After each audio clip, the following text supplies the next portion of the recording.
Den Hago komandos futbolininkai ir po stipraus Verhoiko perdavimo beliko tik išilti koją Leksui Imers ir nukreipti kamuolį į Tauragės Tauro komandos vartus. Tad rezultatas lygus 1-1, na ir kaip tokiais atvejais sakoma, ypač apmaudu. Tai o štai pavojinga epizodas ir įvartis.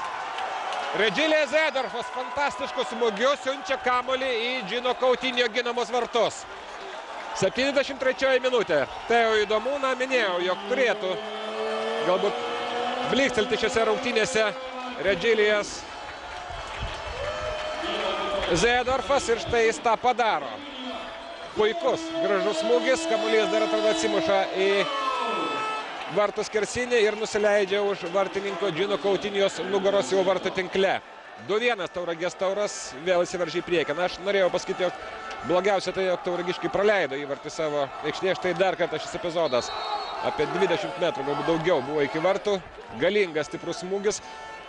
Faktiškai leido net ir smūgiuoti varžovai, nesitikėdami, jog taip taikliai pataikys į vartus Redžilijas Zedorfas, 23 metų.